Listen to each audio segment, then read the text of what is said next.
여러분, 하나님의 방법으로 사는 것이 잘 사는 겁니다. 아멘이십니까? 이 신앙의 유일한 규칙을 어디에 말씀하고 있냐 하면 바로 성경, 하나님 말씀에 하나님은 이미 말씀해 주셨어요. 그러니까 성경은 우리가 신앙생활을 하기 위해서 하나님이 우리에게 주신 표준이에요. 하나님의 방식이 이 안에 다 담겨져 있어요. 그래서 성경을 보면 하나님이 누구신지, 어떠한 분인지, 우리의 삶 속에 어떻게 역사하시는지, 우리가 왜 죄인인지, 어떻게 해야 구원받을 수 있는지, 하나님의 뜻이 무엇인지 이것을 말씀을 통해서 깨달을 수 있다는 거죠. 하나님의 뜻을 이루는 신앙생활 잘하는 방법은요, 그래서 다른 데 있는 게 아닙니다.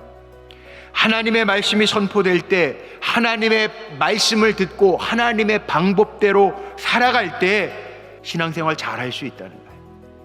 오늘 읽은 사도행전 2장 41절 말씀에 보면 베드로의 성령의 충만한 말씀을 듣고 3,000명이라고 하는 많은 사람들이 회개하고 세례를 받았더라, 그렇게 기록되어 있습니다. 그리고 오늘 말씀에 보니까 그들이 사도의 가르침을 받아 그 말씀을 받아서 서로 교제하고 떡을 떼고 그리고 물건들을 함께 나누고 통용하고 구제하고 기도에 힘썼더라, 이렇게 나오는 거예요.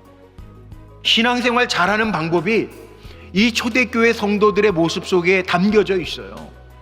가정에서 함께 모여서 예배하고 축복하며 기도할 때 하나님의 역사는 임할 줄로 믿습니다. 이게 성도들의 삶의 방식이라는 거예요. 왜? 성령 충만한 공동체는 하나님의 말씀을 받고 함께 모여 기도하고 구제하며 기쁨의 삶을 살아가기 때문에 다르다는 거죠. 우리에게 하나님의 말씀을 듣고자 하는 소원이 있어서 오늘도 모이셨잖아요.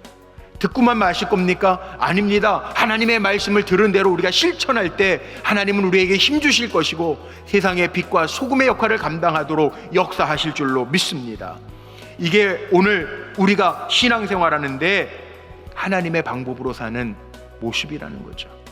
그래서 오늘 16절 말씀에 모든 성경은 하나님의 감동으로 된 것으로 교훈과 책망과 바르게 함과 의로 교육하기에 유익한 것이 바로 하나님의 말씀이다, 이렇게 말해요. 그러니까 우리는 내 방식과 내가 가지고 있는 경험으로 결정하는 사람이 아니라 하나님의 말씀을 통해서 감동받고 그 감동대로 순종할 때 하나님이 보장하실 줄로 믿습니다. 그래서 오늘 결론이 뭐냐 하면 우리가 하나님의 방식대로 하나님의 말씀대로 살아가는 것이 하나님의 뜻이라는 거예요. 우리 같이 한번 읽고 마칠게요. 하나님의 방법으로 사는 것이 하나님의 뜻입니다. 아멘.